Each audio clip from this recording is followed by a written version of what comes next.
नाय नमः। श्री गोपीजनवल्लभाय नमः। श्रीमदाचार्य चरणकमलेभ्यो नमः। श्री गोसाई जी परमदयालवे नमः। श्री गुरुदेवेभ्यो नमः। नमामि हृदये शेषे लीलाक्षीराब्धिशायिनं लक्ष्मी सहस्रलीलाभिः सेव्यमानं कलानिधिं चतुर्विश्च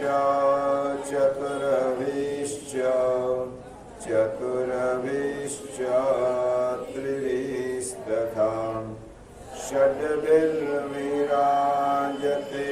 योऽसौ पञ्चधा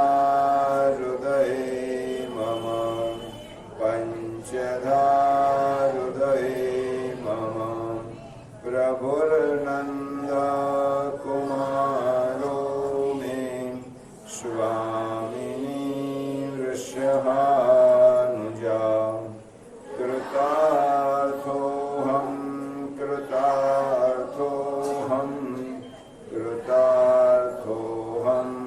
न संशयः। तस्य सेवा प्रकुर्वीत यावज्जीवं स्वधर्मतः।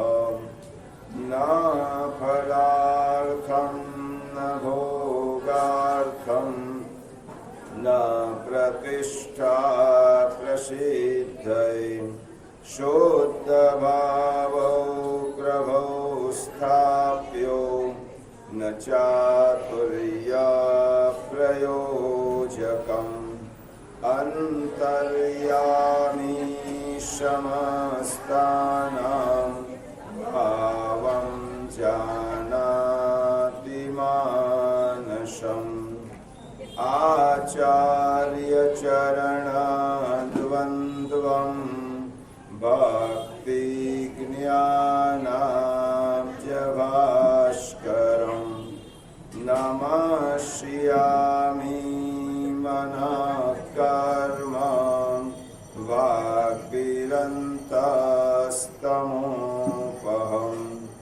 योऽन्तः प्रविश्य मम वाचमिमां प्रसूक्ताम् सञ्जीवयत्यखिलशक्तिधरस्वधाम्नाम् अन्यांश्च हस्तचरणश्रवणत्वगादीन् प्राणान्नमो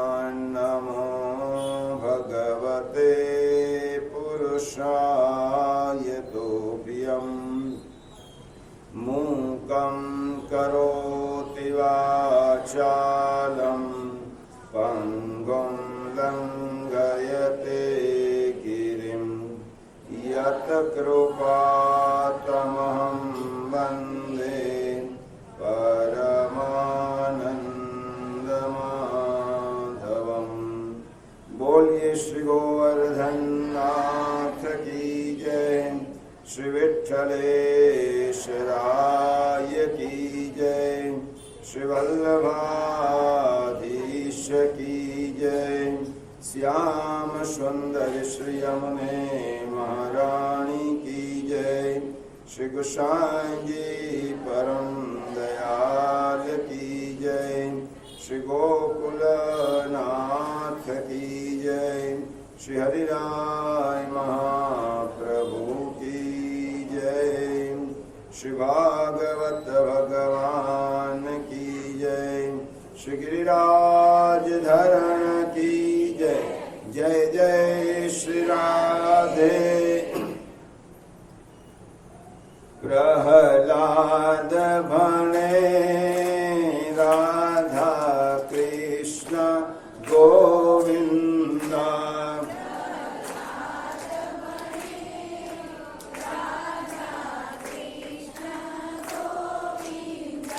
સહુ બાલ ભણે નર હરિ વિઠ્ઠલ ગોપાલા સહુ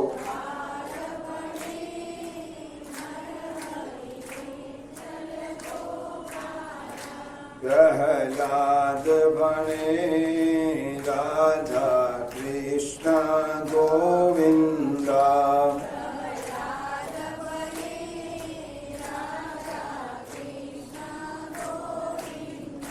સહુ બાળ ભણે નર હરિ વિઠ્ઠલ ગોપાલા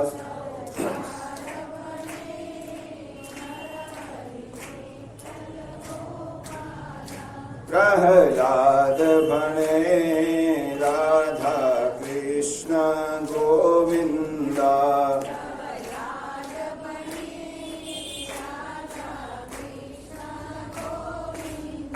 સહુ બાળ ભણે નર હરિ વિઠ્ઠલ ગોપાલા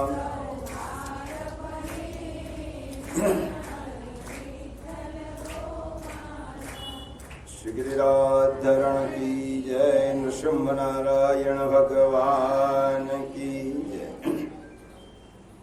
શ્રીમદ ભાગવત કથાના ચતુર્થ દિવસે નિકુંજ નાયક શ્રી ગોવર્ધનનાથજીના યુગલ ચરણ કમલોમાં સદૈન્ય કોટી કોટી દંડવત કરી શ્રી મહાપ્રભુજી, શ્રી ગુસાઈજી અને શ્રી યમુનાજીના યુગલ ચરણોમાં દંડવત કરી આજની મંગલ કથાનો પ્રારંભ કરીએ. આજે દાન એકાદશી અને વામન દ્વાદશીના સૌ વૈષ્ણવોને ખૂબ ખૂબ વધાઈ, અભિનંદન અને સાનુને જય શ્રી કૃષ્ણ. આપણે ગઈકાલની કથામાં આજની કથાનો ક્રમ બપોરના બીજા કલાકમાં 11:30 થી 12:30 શ્રી વામન ભગવાનની જન્મ કથા, વામન ભગવાનના ચરિત્રની વાત પછી કરીશું. 3 વાગે માત્ર જન્મ કથા, એ જન્મ કથા ઠાકોરજીના પ્રાગટ્યની, વામન ભગવાનની કથા. તરત જ વામન દ્વાદશીના પ્રાદુર્ભાવના દર્શન થશે, પંચામૃત સ્નાન થશે અને અહીંયા પણ શ્રીમદ ભાગવતની પોથીનું પૂજન થશે. બપોરના ક્રમમાં વામન ચરિત્ર 9મો અધ્યાય, મર્યાદા પુરુષોત્તમ પ્રભુ રામચંદ્રજીનું ચરિત્ર, અને આજના ક્રમમાં 9મ સ્કંદનો વિરામ. આવતીકાલે બીજો સેશનમાં લગભગ 1:30-2 વાગ્યાની આસપાસ નંદ મહોત્સવનો ક્રમ રહેશે. એ પહેલા 10મ સ્કંદની ભૂમિકા અને સેવા અને ઠાકોરજીની લીલાનો પરિચય, અને પછી તો ઠાકોરજીની લીલાનું કથન થશે. પ્રહલાદજી ને બ્રહ્માજીએ આજ્ઞા કરી, હે પુત્ર, આ વિલક્ષણ પુષ્ટિ સ્વરૂપ ઠાકોરજીએ તારા માટે લીધું છે, માટે ઠાકોરજીના ક્રોધને તો જઈને શાંત કર. પ્રહલાદજી નૃસિંહ ભગવાન પાસે પધારે છે. 3 અવતાર, 4 અવતાર પુષ્ટિ અવતાર છે. ઠાકોરજી સિવાયના 3 અવતાર. વામન ભગવાનનું પ્રાગટ્ય, નૃસિંહ ભગવાનનું પ્રાગટ્ય અને મર્યાદા પુરુષોત્તમ રામચંદ્રજીનું પ્રાગટ્ય. શ્રી મહાપ્રભુજી આજ્ઞા કરી છે, 24 અવતાર પૈકી આ 3 અવતારમાં ઠાકોરજીએ પુષ્ટિ લીલા કરી છે. વામન અવતારમાં, નૃસિંહ અવતારમાં, અને ઠાકોરજી તો પુષ્ટિ પુરુષોત્તમ છે અને પ્રભુ રામચંદ્રજીના અવતાર. એટલા માટે આ પુષ્ટિ અવતાર ગણાય. બાકીના બધા જ અવતારોનું વર્ણન શ્રીમદ ભાગવતમાં છે અને આપણે એ કથાના માધ્યમથી તમામ અવતારોની કથા સાંભળીએ છીએ. પરંતુ વર્ષમાં 4 ઉપવાસ જે કરવાના છે એ 4 જન્મના ઉપવાસ.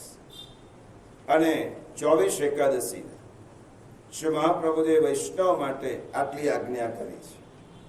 પ્રહલાદજી ઉપર ઠાકોરજીએ કૃપા કરી છે, પુષ્ટિ સ્વરૂપ ધારણ કર્યું છે, વિલક્ષણ સ્વરૂપ છે અને ભક્તની કૃપા વર્ષાવવા માટે ઠાકોરજીએ આ સ્વરૂપ ધારણ કર્યું. પ્રહલાદજીને ખૂબ જ વાત્સલ્યથી નવડાવી નાખ્યા છે. ભગવાન સ્વયં જ્યારે પોતાના પ્રિય ભક્તને આટલો બધો પ્રેમ કરે, આટલો બધો વાલ કરે, એનાથી વિશેષ પ્રભુની કૃપા શું હોઈ શકે? બ્રહ્માજીની કહેવાથી પ્રહલાદજી ગયા, શાંત થયા. નૃસિંહ ભગવાને ક્રોધ ઓગળી ગયો છે. પ્રહલાદજીએ લગભગ 46-47 શ્લોકમાં ભગવાનની ખૂબ સુંદર સ્તુતિ કરી છે. પ્રહલાદજીની સ્તુતિનું પ્રકરણ શ્રીમદ ભાગવતમાં અદ્ભુત છે, પરંતુ આ બધા જ વિષયો સત્સંગના વિષયો છે. આખી સ્તુતિમાં એક એક સિદ્ધાંત પ્રગટ થયા છે. બ્રહ્માદયશુરગણા મુનયોથ સિદ્ધા સત્વૈકતાનમતયો વચસાં પ્રવાહૈ નારાધિતું પુરુગણૈ રઘુનાપિ પિપ્રુઃ કિં તોષ્ટુમર્હતિ શમે હરિરુગ્રજાતે. હે પ્રભુ, જેવી રીતે વૃત્રાસુરે સ્તુતિમાં દાસ્ય ભાવ વ્યક્ત કર્યો છે, એવી રીતે પ્રહલાદજીએ પણ પહેલા શ્લોકમાં કહ્યું, હે પ્રભુ, અસુર જાતિમાં જન્મેલો હું, મારી એવી યોગ્યતા કઈ, મારું એવું સામર્થ્ય કયું? મારા પિતા તો અસુર છે અને જેમને આપની સાથે શત્રુતા કરી છે. મારી પાસે એવા સંસ્કાર નથી, મારી પાસે એવું શીલ નથી, અને છતાં પણ પ્રભુ આપે એક અસુર કુળના બાળકને અપનાવીને એને આટલો બધો પ્રેમ આપ્યો છે. હે ઠાકોરજી, આપની મારા પર કૃપા છે. હું વિનંતી કરું છું કે ક્યારે પણ મારું ચિત્ત, મારું મન આપના ચરણારવિંદથી વિમુખ ન થાય. એટલા માટે હે પ્રભુ, મારા કુટિલ મનને, દૂષિત મનને આપના ચરણારવિંદમાં અર્પણ કરું છું. પ્રહલાદજી સ્તુતિ કરતા કરતા કહે છે, પ્રભુ, ભક્તિ તો કેટલી મોટી વાત છે. એ ભક્તિના પ્રદેશમાં તો મેં હજી ડગલા ભરવાની પણ શરૂઆત નથી કરી, અને એ ભક્તિના ફળ રૂપે આપ પ્રસન્ન થયા.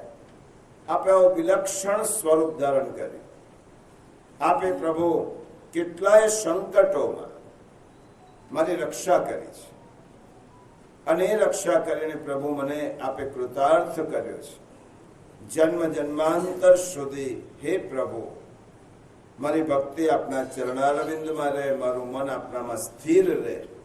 અને ઘણી બધી વાતો પ્રહલાદજીએ કરી છે, દીનતા દર્શાવી છે, સમર્પણ ભાવ છે, ભક્તિની અવસ્થા છે, મનની વાત કરી છે.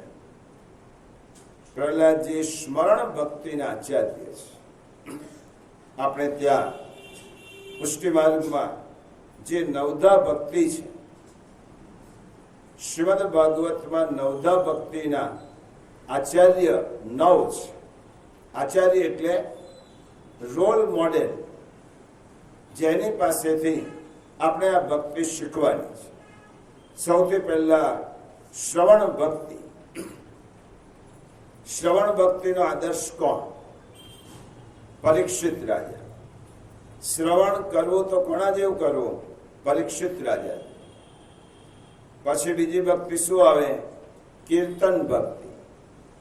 કીર્તન ભક્તિના આચાર્ય સુખદેવજી શ્રીમદ ભાગવતમાં. સુખદેવજી જેવો ઠાકોરજીનું કીર્તિનું ગાન કોણ કરી શકે? પુષ્ટિ માર્ગમાં સુરદાસજી. કીર્તન ભક્તિનો આદર્શ સુરદાસજી છે. શ્રવણ ભક્તિનો આદર્શ પુષ્ટિમાર્ગમાં દિનકરરાય શેઠ છે, જેમને કથામાં એટલી પ્રીતિ હતી. સ્મરણ ભક્તિનો આદર્શ આચાર્ય ભક્ત શિરોમણી પ્રહલાદજી છે. સ્મરણ ભક્તિ, ઠાકોરજીનું સ્મરણ કેવી રીતે કરવાનું? આપત્તિમાં, સંકટમાં, સુખમાં, દુઃખમાં સ્મરણનું વિસ્મરણ ન થવું જોઈએ. પ્રહલાદજી સ્મરણ ભક્તિના આચાર્ય. પાદ સેવન ભક્તિ લક્ષ્મીજી નિરંતર ઠાકોરજીની ચરણ સેવામાં રત રહે છે. અર્ચનમ પૃથુરાજા શ્રીમદ ભાગવતના આદર્શો છે. વંદન ભક્તિ અક્રોડજી, વંદન અક્રોડજી જેવા કરવા. પ્રસંગ આવશે ત્યારે કહીશું. વ્રજમાં આડોટતા આડોટતા અક્રોડજી નંદાલયમાં ગયા છે. વંદન ભક્તિ અક્રોડ. દાસ્ય ભક્તિ હનુમાનજી. ઠાકોરજી પ્રત્યે દાસત્વ કેવું હોવું જોઈએ? હનુમાનજી. શક્ય ભક્તિ અર્જુન અને ઉદ્ધવ. આત્મનિવેદન ભક્તિ બલિરાજા. અને પ્રેમ લક્ષણા ભક્તિના આચાર્યો છે ગોપિકાઓ. આ 10 આદર્શ છે શ્રીમદ ભાગવતમાં. અને એવા પુષ્ટિમાર્ગમાં પણ છે. કૃષ્ણદાસ મેઘન છે, પુરનમલ ક્ષત્રિય છે, યાદવેન્દ્રદાસ છે, ગોવિંદ સ્વામી છે, માણેકચંદ છે, સુરદાસજી છે, દિનકરરાય શેઠ છે. આ 9 ચરિત્રો પુષ્ટિમાર્ગમાં 9દા ભક્તિના આચાર્યો છે. પ્રહલાદજી પર પ્રભુ ખૂબ પ્રસન્ન થયા છે. સ્તુતિ દ્વારા પ્રહલાદજીને ઠાકોરજીએ કહ્યું, હે દીકરા, તું વરદાન માંગ. ઘણા બધા કષ્ટ તે મારા માટે સહન કર્યા છે, એટલા માટે તું મારી પાસે જે તારા મનમાં ઈચ્છા હોય તે માગી લે. ભક્તિ યોગસ્ય તત્સર્વમ અંતરાયતયારભકઃ મન્યમાનો ઋષિકેશમ સ્મયમાન ઉવાચ. સંદર્ભ સમજો. યુધિષ્ઠિરને આ કથા નારદ ઋષિ સંભળાવે છે અને અવાંતર કથા સુખદેવજી પરીક્ષિત રાજાને સંભળાવે છે. નારદ ઋષિ શું કહે છે? ઠાકોરજીએ પ્રહલાદજીને વરદાન માગવા માટે પ્રેર્યા. ત્યારે પ્રહલાદજી શું કહે છે? મામ પ્રલોભયોત્પત્ત્યા સપ્તમ કામેષુ તૈર્વરૈઃ. પ્રભુ હાથ જોડીને એક વિનંતી કરું છું, મને પ્રલોભન આપશો નહીં. મને કોઈ કામના નથી. મહેરબાની કરી વિનંતી છે, પ્રણિપાત પૂર્વક કહું છું, મને કોઈ પ્રકારના પ્રલોભનોમાં ઘસડી જશો નહીં. પ્રભુ, મારે કશું જ માગવું નથી, કારણ કે હું તો આપનો દાસ છું. અને દાસ સ્વામીની સેવા કરે એમાં વર્તન કેવું હોય? હું તો દાસ ભાવથી આપના ચરણારવિંદનો સેવક થયો છું. હે પ્રભુ, હું આપનો ભક્ત પણ નથી. મારી અવસ્થા દાસની અવસ્થા છે, સેવકની અવસ્થા છે. અને સેવકે સ્વામી પાસે ક્યારે પણ સેવા કરું છું એનું વળતર ન માગે. સેવકનો ધર્મ છે સેવા, અને સ્વામીનો ધર્મ છે સેવક પાસે સેવા લેવા. નાન્યથા તે ખિલ ગુરો ઘટેત કરુણાત્મન. હે પ્રભુ, આપણી ભક્તિ કરીને જે આપણી પાસે કોઈ ભૌતિક વસ્તુની યાચના કરે છે એ આપનો સેવક નથી. અહીંયા ભાગવતમાં લખ્યું છે એટલે કહું, તે વાણીઓ છે.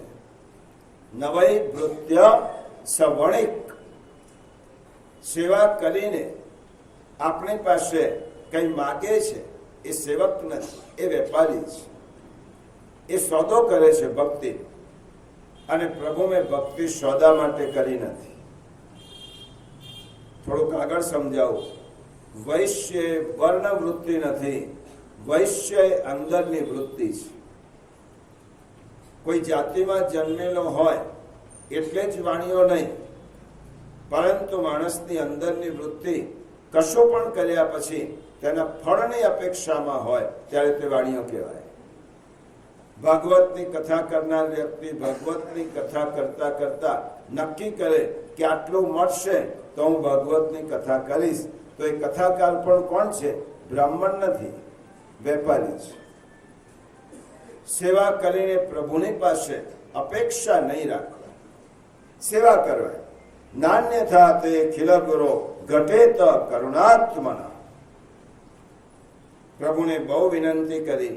ઠાકોરજીએ કહ્યું, મારી એવી ઈચ્છા છે કે દીકરો બાપની પાસે કોઈક વાર કશુંક માગે તો બાપને આનંદ થાય. છોકરો બાપાની પાસે કશું જ ના માગે જીવનભર, બાપાને એકવાર અંતરથી એમ થાય છોકરો એકવાર તો મારી પાસે કશુંક માગે અને પ્રેમથી દીકરાને આપો. મારી એવી ઈચ્છા છે, હે પ્રહલાદ, તો મારી પાસે કઈ માગી દે. હવે પ્રહલાદજીએ માગ્યું છે, કામાનામ વૃદ્ધ સંરોહમ ભવતસ્તુ વૃણેવરમ. પ્રભુ આપવાની ઈચ્છા છે, એક વરદાન આપી દો. મારા મનમાં ક્યારે પણ કશું જ માગવાની ઈચ્છા ન થાય. કોઈ પણ વાત ક્યારે પણ મારા મનમાં માગવાની ઈચ્છા ન થાય, આટલું વરદાન આપો. પ્રભુ ખૂબ પ્રસન્ન થયા છે. પ્રહલાદજીની પરીક્ષા કરતા હતા અને ઠાકોરજીએ કહ્યું છે, ય એતત્ કીર્તયેન્મય્યમ ત્વયા ગીતમિદં નરઃ ત્વાં ચ માં ચ સ્મરન કાલે કર્મ બંધાત પ્રમુચ્યતે. પ્રિયજનો, શ્રીમદ ભાગવતમાં પ્રહલાદજીએ કરેલી નૃસિંહ ભગવાનની સ્તુતિ, જે વ્યક્તિ આ સ્તુતિનો પાઠ કરશે, અર્થ સહિત પાઠ કરશે અને નૃસિંહ ભગવાને કહ્યું છે મારું અને તારું સ્મરણ કરશે તો કર્મના બંધનમાંથી તે મુક્ત થશે. આ સ્તુતિના શ્લોકો છે પ્રહલાદજીના. ઠાકોરજી આશીર્વાદ આપ્યા છે અને સ્તુતિ પૂર્ણ થઈ ત્યાર પછી પ્રહલાદના ચરિત્રને વિરામ તરફ લઈ જતા નારદ ઋષિ યુધિષ્ઠિર રાજાને કહે છે કે હે રાજન, ખૂબ સુંદર ચરિત્ર મેં તને કહ્યું છે, પરંતુ નારદ ઋષિ જુએ છે યુધિષ્ઠિરનો ચહેરો મ્લાન બની ગયો છે, ચહેરા ઉપર ઉદાસીનતા આવી ગઈ છે. નારદ ઋષિએ યુધિષ્ઠિરને પૂછ્યું, રાજન, આ પ્રહલાદની ભક્તિમય કથામાં તને રસ ન પડ્યો? શા માટે તારો ચહેરો નિરાશ થયો છે? ચહેરા પર નિરાશા શા માટે આવી ગઈ છે? યુધિષ્ઠિર કહે છે, હે ઋષિવર, પ્રહલાદજીનું આખ્યાન સાંભળ્યા પછી મને એમ થાય છે 7 વર્ષનો એક બાળક ઠાકોરજીની આવી ભક્તિ કરી શક્યો. સ્વયં ભગવાને પધારવું પડે. મારા 60 વર્ષ પૂર્ણ થવા આવ્યા, આજ સુધી હું પ્રભુની ભક્તિ કરી શક્યો નથી. મારા કરતા પ્રહલાદજી કેટલા ઉચ્ચ છે, ઉચ્ચ ભક્ત છે. યુધિષ્ઠિરને થયો, નારદ ઋષિને થયો, યુધિષ્ઠિરને ખબર નથી કે ભગવાન ક્યાં છે. એટલે નારદ ઋષિએ કહ્યું, હે યુધિષ્ઠિર, પ્રહલાદની ભક્તિથી પ્રસન્ન થઈ નૃસિંહ ભગવાન એક જ વખત પધાર્યા હતા, પરંતુ તમારું તો કેટલું પુણ્ય છે. સ્વયં ઠાકોરજી તમારી આસપાસ તમારી સેવા કરવા માટે પધાર્યા છે. યુધિષ્ઠિર ચારે બાજુ નજર નાખે છે, કોણ ઠાકોરજી છે, કયા ઠાકોરજી, કોની વાત કરો છો? નારદ ઋષિએ શ્રી કૃષ્ણ પ્રભુ તરફ આંગળી બતાવીને કહ્યું, અયમ બ્રહ્મ, આ જ બ્રહ્મ છે. યુધિષ્ઠિરની ઓળખાણ નહોતી એમ નહીં, પ્રભુએ પોતાનું રૂપ છુપાવી રાખ્યું. આ યુધિષ્ઠિરનું અજ્ઞાન નથી, કૃષ્ણની કુશળતા છે. યુધિષ્ઠિર કે પાંડવોનું આ અજ્ઞાન છે એવું નહીં માનતા. શ્રી કૃષ્ણ ભગવાને માયાથી પોતાના સ્વરૂપને ઢાંકી દીધું છે. રહ્યા છે પાંડવો પાસે, પાંડવોના બધા જ કાર્ય કર્યા છે, પરંતુ જ્યારે જ્યારે પાંડવોને એમ થાય કે આ ભગવાન છે, તે વખતે ઠાકોરજીએ હાસ્ય કરી અને માયાનો પડદો કરી દીધો છે. નારદજી કહે છે આ જ બ્રહ્મ છે, આ જ ઈશ્વર છે. શ્રી કૃષ્ણ ભગવાન નારદજીને કહેવા લાગ્યા, તને આ દોઢ દાપણ કરવાનું કહ્યું તું કોણે? નારદ ખોટો બોલે છે, હું ઈશ્વર નથી, હું ભગવાન નથી. નારદ ઋષિએ કહ્યું છે મને ખોટું બોલવાની ટેવ નથી, અમને નાનપણથી ખોટું બોલવાની ટેવ છે. માખણ ખાધું હતું છતાં પણ એમ કહે છે કે મેં માખણ નહોતું ખાધું. હે યુધિષ્ઠિર, આજે હું ભગવાનના સ્વરૂપને છુપાવીશ તો મારી જાતને ક્યારે પણ માફ નહીં કરી શકું. દયા એટલા માટે આવે છે કે જે પ્રભુએ તમારી સાથે રહીને તમારું કાર્ય કર્યું છે, રાજસૂય યજ્ઞમાં એઠા પતરાડા ઉઠાવ્યા છે, અર્જુનના રથને હાંક્યો છે, અર્જુનના રથના ઘોડાઓને નવડાવ્યા છે, તમારી સેવા કરી છે. એ કૃષ્ણને આજે હું ભગવાન તરીકે જો પરિચય નહીં કરાવું તો યુધિષ્ઠિર તમારી જ્ઞાન ચક્ષુ ખુલશે. યુધિષ્ઠિરને પ્રભુના દર્શન કરા, પ્રભુનો ઓળખાણ કરાવે છે યુધિષ્ઠિર. આ રાજસૂય યજ્ઞમાં આ દૂર દૂરથી આ ઋષિઓ આવ્યા છે, દૂર દૂરથી વિદ્વાનો આવ્યા છે, પંડિતો આવ્યા છે અને કેટલાય દિવ્ય પુરુષો આવ્યા છે. તમે એમ માનો છો કે આ બધા જ તમારું ભોજન કરવા આવ્યા છે? ભોજન કરવા નથી આવ્યા, આ તો શ્રી કૃષ્ણ ભગવાનના દર્શન કરવા આવ્યા છે.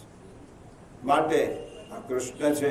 નારદજીએ પ્રભુની પરિચય કરાવ્યો છે. યુધિષ્ઠિરને આનંદ થયો, પ્રભુના ચરણમાં પડ્યા છે, અગ્ર પૂજા થઈ છે.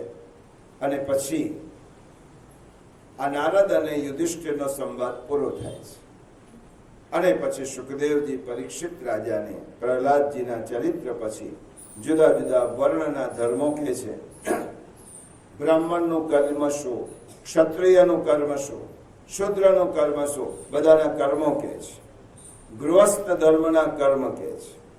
આપણે બીજા બધા સાથે લેવા દેવા નથી, પણ ગૃહસ્થ ધર્મના જે કર્મ છે એ શ્રીમદ ભાગવતના સપ્તમ સ્કંદમાં કયા છે. નિત્ય આપણાથી સત્કર્મ થતું નથી, દાન થતું નથી, તો શું કહેવાનું, શું કરવાનું? શાસ્ત્રમાં એમ કહ્યું, વર્ષના 96 દિવસ, વર્ષમાં 96 દિવસ એવા આવે છે કે જેમાં સત્કર્મ કરીએ, જેમાં આપણે દાન પુણ્ય કરીએ, જેમાં આપણે સેવા કરીએ, એટલે ગરીબોની, ઠાકોરજીની તો રોજ કરવાની છે, જરૂરિયાતમંદને આપણે કશું પહોંચતું કરીએ, જેને જે વસ્તુ પ્રાપ્ત થતી નથી એની પાસે એ વસ્તુ પહોંચાડીએ. એનાથી શું થાય? ગ્રસ્તના ધર્મો શા માટે કયા છે? વાત યાદ આવે છે એટલા માટે કહું. રશિયન ચિંતક લિયો ટોલ્સ્ટોય એક પુસ્તક લખ્યું છે અને એ પુસ્તકનો ગુજરાતી અનુવાદ છે. ત્યારે કરીશું શું? એ ગુજરાતી અનુવાદમાં ઘણા વાક્યોમાંથી એક વાક્યને બહુ સુંદર લખ્યું છે. મારી પાસે પહેરવા માટે 3 વસ્ત્ર છે અને મારા સમાજમાં કે મારા ગામમાં કે મારા રાષ્ટ્રમાં એક વ્યક્તિ પાસે પહેરવા માટે એક પણ કપડું નથી. તો સમજી લેજો કે આ જે સામૂહિક પાપ થાય છે એનો હું પણ ભાગીદાર છું. મારી પાસે પહેરવા માટે અતિરિક્ત છે અને કોઈ પાસે પહેરવા માટે, શરીર ઢાંકવા માટે એક પણ વસ્ત્ર નથી. તો સમજી લેજો કે આ સામૂહિક પાપ થઈ રહ્યું છે અને પાપનો અંશ માત્ર પણ ભાગીદાર હું છું. એટલા માટે તો મહાત્મા ગાંધીજીએ બિહારની ગરીબી જોઈ અને બધા જ વસ્ત્રોનો ત્યાગ કર્યો છે, ફેટાનો ત્યાગ કર્યો છે અને પોતળી પહેર સ્વીકારી છે. જ્યાં સુધી મારા દેશના નાગરિકોને પૂરતું વસ્ત્ર શરીર ઢાંકવા માટે ન મળતું હોય ત્યારે મારે આટલી મોટી પાઘડી બાંધવાનો કોઈ અર્થ નથી, મારે લાંબા ધોતિયા પહેરવાનો કોઈ અર્થ નથી. ઘૂંટણ સુધીનો ટૂંકો પોતળી પહેરી અને મહાત્મા ગાંધીજી ગોળમેજી પરિષદમાં ગયા છે. આ શું બતાવે છે? ગૃહસ્થનો ફરજ છે સમાજમાં જે વ્યક્તિ પાસે જે નથી અને મારી પાસે વધારે છે તો તે વસ્તુ તેની પાસે પહોંચાડવી જોઈએ. ભાગવતમાં કહ્યું છે 96 દિવસ રોજ ન કરો તો કશો વાંધો નથી. 96 દિવસ એવા આવે છે કે જે દિવસમાં દાન પુણ્ય થાય, સત્કર્મ થાય, અષ્ટાક્ષરની 2 માળા વધારે થાય, 2 પાઠ વધારે થાય, પુરુષોત્તમ સહસ્ત્રનો પાઠ થાય અને શ્રીમદ ભાગવતના અમુક અધ્યાયનો પાઠ થાય. કયા કયા દિવસો? આખો શ્રાદ્ધ પક્ષ ગણવા હોય તો ગણી લે. આખો શ્રાદ્ધ પક્ષ રોજ સીધું આપો અને એ સીધું બ્રાહ્મણને ત્યાં જ પહોંચાડવું એ શાસ્ત્રનો ભલે આદેશ છે, પરંતુ એ સીધો જેની પાસે જમવાનું નથી એને એક જમાડો. ભૂખ્યાને અન્ન આપો. સૂર્યગ્રહણ અને ચંદ્રગ્રહણના દિવસો આવે છે. ગ્રહણની મુક્તિ ક્યારે થાય? દાન આપીએ તો ગ્રહણમાંથી મુક્તિ થાય, સ્નાનથી મુક્તિ થાય અને દાનથી મુક્તિ થાય. શાસ્ત્રમાં કહ્યું છે રાજા દાને પ્રજા સ્નાને. રાજાની મુક્તિ દાનથી થાય અને પ્રજાની મુક્તિ સ્નાનથી થાય. માતા પિતાની સંવત્સરી હોય, માતા પિતાનું શ્રાદ્ધ હોય ત્યારે કોઈકને જમાડો, ભૂખ્યાને અન્ન આપો. તમારા પતિનો, પુરુષ હોય તેની પત્નીનો, પુત્રનો, પુત્રીનો જન્મદિવસ હોય ત્યારે બર્થડે પાર્ટી ભલે આપો, એની ના નથી, પરંતુ જે વ્યક્તિને આપણે નથી ઓળખતા, નથી પરિચય, તેવી વ્યક્તિને બોલાવી અને તેની જરૂરિયાત પૂરી કરો. વ્યતિપાત અને પરવણી. ગઈકાલે કહ્યું હતું કે મહિનામાં 27 દિવસમાં એક વ્યતિપાતનો યોગ આવે. વ્યતિપાત છે, પરવણી છે, દ્વાદશી તિથિ છે જેને પ્રદોષ કહેવાય, પૂનમ છે, અમાવાસ્યા છે, દક્ષિણાયન અને ઉત્તરાયણના દિવસો છે, અક્ષય તૃતીયા છે. આ યાદ રાખો. અક્ષય તૃતીયા વૈશાખ સુદ ત્રીજ. તમે પંચાંગમાં જોજો, વૈશાખ સુદ ત્રીજની તિથિ ક્યારે પણ ક્ષય તિથિ હોતી નથી.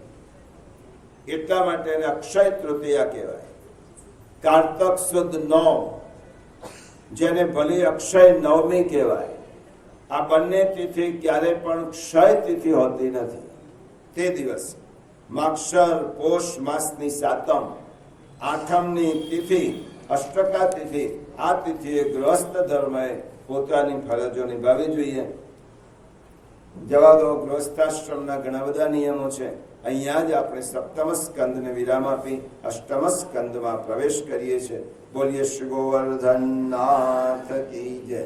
8મા સ્કંદનું નામ છે મન્વંતર લીલા. મન્વંતર લીલા એક ગણતરી છે, શાસ્ત્રોમાં વર્ણન છે. આપણા 4,32,000 વર્ષો થાય ત્યારે કલયુગ પૂર્ણ થાય છે. 8,64,000 વર્ષો આપણા થાય ત્યારે દ્વાપર યુગની સમાપ્તિ થાય છે. 12,96,000 વર્ષ થાય ત્યારે ત્રેતાની સમાપ્તિ થાય છે અને આપણા 17,28,000 વર્ષ પૂરા થાય ત્યારે સતયુગની સમાપ્તિ થાય છે. એવી રીતે 4 યુગની 4 ચોકડી 1000 વાર થાય આ બાજુ મૂકજો, સામે આમ મૂકજો, આ બાજુ. 1000 વાર આ ચોકડી થાય ત્યારે બ્રહ્માજીનો એક દિવસ પૂરો થાય છે. અને આવા 100 વર્ષ થાય ત્યારે બ્રહ્માજીનું આયુષ્ય પૂરું થાય છે. બ્રહ્માજીના એક દિવસમાં ભગવાનના બધા જ અવતારો થાય છે. 14 મન્વંતરો થાય છે.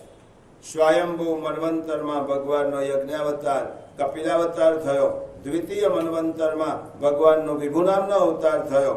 અને તૃતીય તામસ મન્વંતરમાં ભગવાનનો હરિ નામનો અવતાર થયો. અને તેની કથા અષ્ટમ સ્કંદમાં કહેવામાં આવી છે. આશિદ ગિરિવરો રાજન સ્ત્રીકૂટ ઇતિ વિશ્રુતઃ ક્ષીરોદેનાવૃત શ્રીમાન યોજનાયુતમૃચ્છિતઃ. અષ્ટમ સ્કંદની કથા ગજેન્દ્ર મોક્ષથી શરૂ કરી છે. આશિદ ગિરિવરો રાજન સ્ત્રીકૂટ ઇતિ વિશ્રુતઃ. સુખદેવજી પરીક્ષિત રાજાને કહે છે કે હે રાજન, સાંભળો, પ્રિયજનો, સુખદેવજી જેવા વિરક્ત પુરુષો, જેને એક એક ક્ષણ જેની ભગવાનના મિલનની હોય છે, પરીક્ષિત પર તો કૃપા કરીને સુખદેવજીએ 7 દિવસ કાઢ્યા છે. એ સુખદેવજી મહારાજ પરીક્ષિત રાજાને કોઈ વાત કહેતા હોય તો હાથીની વાત કરે છે. એવું શું હતું કે સુખદેવજી મહારાજની પાસે એટલો અમૂલ્ય સમય છે કે હાથીની વાત કરતા નથી સુખદેવજી, પરંતુ તેના આધારે આપણને જીવનનો સંદેશો શીખવાડે છે. આસિદ ગિરિવરો રાજન સ્ત્રી કોટ ઇતિ વિશ્રુતઃ. આપણે બંધ કરી દો, પછી કરી. સ્ત્રી કોટો ઇતિ વિશ્રુતઃ. એક વાર બહુ ગરમીના દિવસો હતા અને સરોવરમાં એક મદોન્મત્ત હાથી એ પોતાની અનેક સ્ત્રીઓ સાથે સરોવરમાં સ્નાન કરવા ગયો. યુથપતિ, હાથી માટે શબ્દ વાપર્યો છે યુથપતિ. અનેક યુથનો નેતા હતો. યુથમાં હજારો હાથીઓ આવે. એ અનેક યુથનો હાથી નેતા હતો અને એકવાર સરોવરમાં જલક્રીડા કરતો. કેટલાય વર્ષો સુધી જલક્રીડા કરી છે. મહિનાઓ સુધી આનંદપૂર્વક પોતાના પરિવાર સાથે જલક્રીડાનો આનંદ માણતા એક વખત હાથીનો પગ એક દિવસ ગ્રાહ એટલે મગર, સરોવરમાં રહેલા મગરે હાથીનો પગ પકડ્યો. પ્રયત્ન ઘણો કર્યો છોડાવવા માટે, પરંતુ જલમાં મગરનું જોર વધારે હોય છે.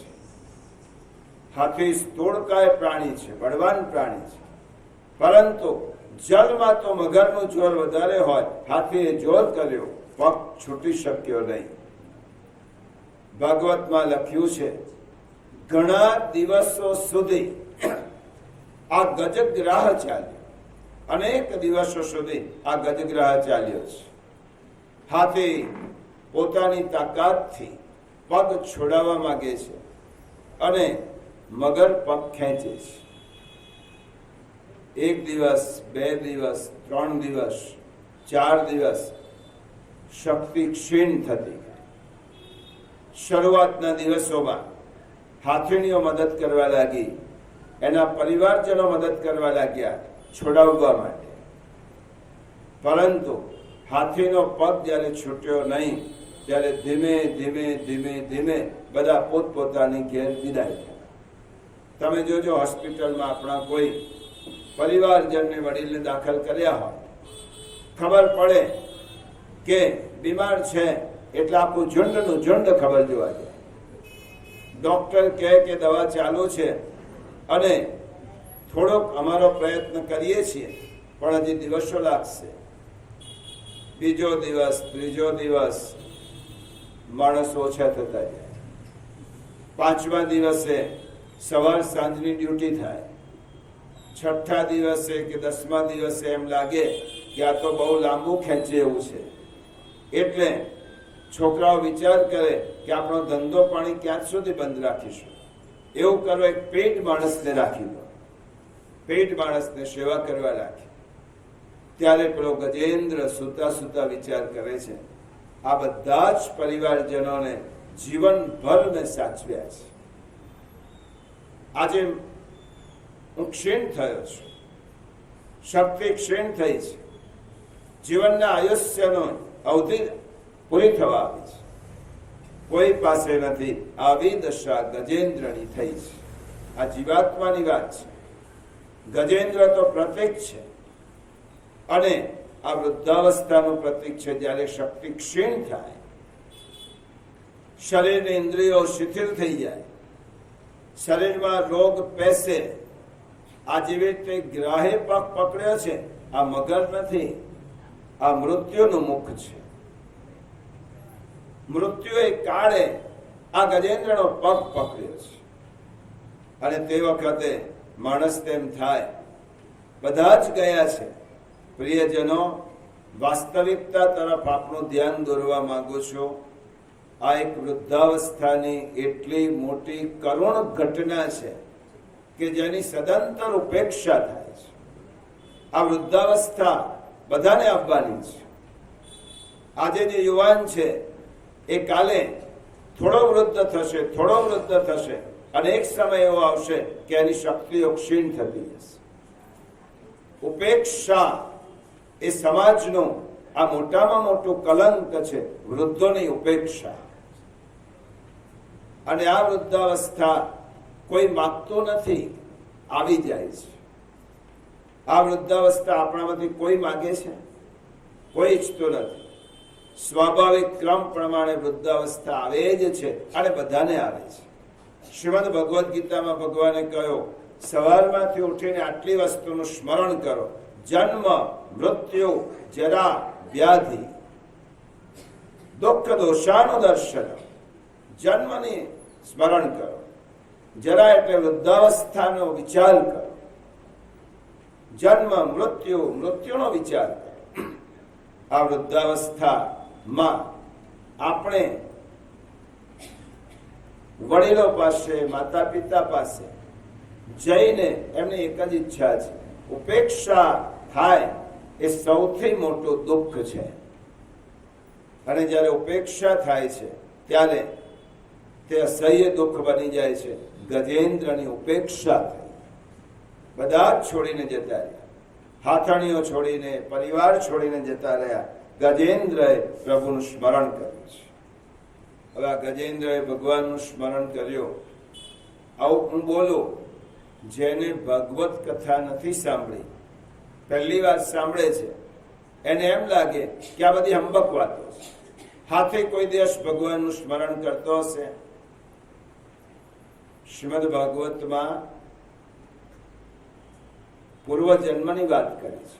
આ ગજેન્દ્ર હાથી આ જન્મે હતો, પરંતુ એના આગલા જન્મમાં ઇન્દ્રદ્યુમ્ન નામનો રાજા હતો, અને અગસ્ત્ય મુનિના શ્રાપથી આ રાજાને હાથીની યોની મળી હતી. પૂર્વજન્મનું સ્મરણ હતું. એને એમ લાગતું હતું, તમે આ જન્મે જેટલો જેટલો સદવિચાર કરો છો, વાંચો છો, સેવા કરો છો, પઠન કરો છો, પ્રિયજનો એટલું યાદ રાખજો, આ બધી જ વસ્તુઓ શરીરનો નષ્ટ, શરીર નાશ પામવાનું છે, પણ તમે જે વૃત્તિ બનાવી હશે એ તમારી સાથે આવશે. તમે આજે પણ જોજો, 4-5 વર્ષનો બાળક સારામાં સારું સંગીત, સારામાં સારું ગીત ગાઈ શકે, 5-6 વર્ષનો બાળક નૃત્ય કરી શકે, અદ્ભુત કલાઓ પ્રગટ કરી શકે. 5 વર્ષનો બાળક જેને અક્ષર જ્ઞાન નથી, એને ગીતાના શ્લોકો મળે હોય. આવી ઘણી ઘટનાઓ પેપરમાં આપણે વાંચી છે, ટીવીમાં જોઈ છે. ત્યાં શું છે? ગત જન્મના જે સંસ્કારો છે, એ સંસ્કારો એને આ જન્મમાં એની વૃત્તિ રૂપે આવ્યા છે, અને પ્રગટ થાય છે. જો આ કલયુગ આજના યુગમાં આપણે આવું સાંભળીએ છીએ તો આ ગજેન્દ્ર માટે શા માટે શંકા કરો છો? એને ગત જન્મની સ્મૃતિ થઈ. સ્મૃતિ રૂપે કદાચ એને આપણા શબ્દોમાં નહીં કહી હોય, ગજેન્દ્રએ એ શબ્દોમાં ભગવાનની સ્તુતિ કરી છે, એને ગજેન્દ્ર મોક્ષ કહેવાય. શ્રીમદ ભાગવતમાં ગજેન્દ્ર મોક્ષના 35 શ્લોકો છે અને મહાભારતમાં 150 શ્લોકો છે ગજેન્દ્ર મોક્ષની સ્તુતિ. ગજેન્દ્ર મોક્ષ પ્રભુની સ્તુતિ કરતા કરતા કહે છે, પ્રભુ નમો ભગવતે તસ્મૈ યત એતચિદાત્મકં પુરુષાયાદ્વિજાય પરેશાયા વિધીમહિ. ગજેન્દ્ર પ્રભુની સ્તુતિ કરતા કહે છે, હે પ્રભુ, જે ભગવાનથી આ જગત ચેતનમય બની અને કાર્યક્ષમ બન્યું છે, હે પ્રભુ, હું આપના ચરણોમાં વારંવાર નમસ્કાર કરું છું. આજે મને અનુભૂતિ થઈ છે કે સંસારના બધા જ લોકો પોતાનું કાર્ય હોય ત્યાં સુધી એ સંબંધ જાળવશે અને તમારી શક્તિ ક્ષીણ થશે. તમારી પાસે કશું જ નહીં હોય. યાવત વિત્તો પાર્જન શક્ત તાવન નિજ પરિવારો રક્ત પશ્ચાત ધાવતી જર્જર દેહે વાર્તા પૃચ્છતિ કોપિન ગેહે ભજ ગોવિંદમ ભજ ગોવિંદમ ભજ ગોવિંદમ મૂઢ મધ્ય. શંકરાચાર્ય ચરપટ પંજરિકા નામના સ્તોત્રમાં આ જીવનની વાસ્તવિકતા રાખી છે. જ્યાં સુધી તમે બીજાને ઉપયોગી થાઓ છો ત્યાં સુધી બીજા તમને નમસ્કાર કરશે. વસુકી ગાય હોય તો તેનો ગોવાળ એને રસ્તા પર રખડતી છોડી દે છે. એવી રીતે જ્યારે માણસ નિરુપયોગી થયો હોય ત્યારે બધા જ તેને છોડે છે. પ્રભુ, આપ તેનો ત્યાગ કરતા નથી. દેવતાઓ, ઋષિઓ, મુનિઓ જેમના સ્વરૂપને ઓળખવા અસમર્થ છે તે પ્રભુ મારી રક્ષા કરો. આજે હું સંકટમાં છું, મારી રક્ષા કરો. દર્શનની ઈચ્છાથી ઋષિ મુનિઓ સંતો અવરણ વ્રત કરે છે, તે ભગવાન મારી રક્ષા. અને આવી રીતે ગજેન્દ્રએ 35 શ્લોકોમાં ખૂબ સુંદર સ્તુતિ કરી છે. પ્રિયજનો, શક્ય હોય તો આ 35 શ્લોકો તમારી સ્મૃતિ હજી અકબંધ હોય અને આ 35 શ્લોકો માત્ર વાંચતા શીખી જજો. અને આ 35 શ્લોકોમાં આપણા બધાનો અનુભવ છે, જ્યારે જીવાત્માનો શરીરમાંથી દેહમાંથી જીવ ન જતો હોય ત્યારે આ ગજેન્દ્રની સ્તુતિ કરજો. સ્તુતિથી ભગવાન પ્રસન્ન થયા છે. એટલે આપણું પેલું ભજન છે ને, કોણ કહેતે હૈ ભગવાન આતે નહીં, ગજેન્દ્ર કી તરહ બુલાતે. દ્રૌપદીની જેમ, ગજેન્દ્રની જેમ આર્તનાદ કરશો, ભગવાન આવશે. ભગવાનની સ્તુતિ સાંભળી છે. વૈકુંઠ લોકમાંથી શ્રી હરિ ગરુડ પર સવાર થઈ અને લક્ષ્મીજી પૂછે છે, સ્વામી ક્યાં ઉપડ્યા? એવું લખ્યું છે. હા કહેતી વખતે ભગવાન વૈકુંઠમાં હતા અને થી બોલતા ભગવાન સરોવરના કિનારે આવ્યા છે. ગરુડ પર સવાર છે. ગજેન્દ્રએ પ્રભુના દર્શન કર્યા. શક્તિ ક્ષીણ થઈ છે. સૂંઢથી એક કમળ તોડ્યું છે. સૂંઢ ઉચકવાની તાકાત નથી અને આ સૂંઢ કિનારા પર, આ કમળને કિનારા પર મૂક્યો. પ્રભુ, આજે મારું સામર્થ્ય નથી, શક્તિ નથી કે હું તમારી પૂજા કરી શકું. કમળ પધરાવ્યું છે. પ્રભુ સમજી ગયા ગજેન્દ્ર સંકટમાં છે. ચિંતા ન કર. ભગવાને સુદર્શન ચક્ર લીધો અને ગ્રાહને ઉદ્ધાર કર્યો. આ મગર નામનો પણ હુહુ નામનો ગંધર્વ હતો. એને પણ ઠાકોરજીના ચક્રથી એનો ઉદ્ધાર થવાનો હતો. એટલા માટે આ મગરે ગજેન્દ્રનો પગ પકડ્યો તો મગરનો ઉદ્ધાર થયો. એવી રીતે ભક્તિમાં ગુરુના ચરણ પકડી લેજો, ક્યારેક ભગવાનની દ્રષ્ટિ તમારા પર પડશે. આ મગરનો પગ ભલે સંકટ એને દુઃખી કરવા પકડ્યો, ગજેન્દ્રનો ગ્રહનો મોક્ષ થયો છે, ગજેન્દ્રને ભગવાને મુક્તિ આપી છે, ગજેન્દ્રને પૂર્વજન્મનું સ્મરણ થયું છે અને એને ભક્તિનું દાન કર્યું છે. આ ગજેન્દ્રની પૂર્વ કથા અહીંયા ગયા પછી સમુદ્ર મંથનની કથા આવે છે. મુખ્યાજી કેટલી વાર છે? 2 સમુદ્ર મંથનની કથા આવે છે. સમુદ્ર મંથનની કથા અને વામન પ્રાગટ્યની કથા આપણે દર્શન પશ્ચાત કરીશું. ત્યાં સુધી વિરામ લઈ અને દર્શનનો આનંદ લઈએ. બોલીએ શ્રી ગોવર્ધનનાથ કી જય, શ્રી વલ્લભાધીશ કી જય, શ્યામ સુંદર શ્રી યમુને મહારાણી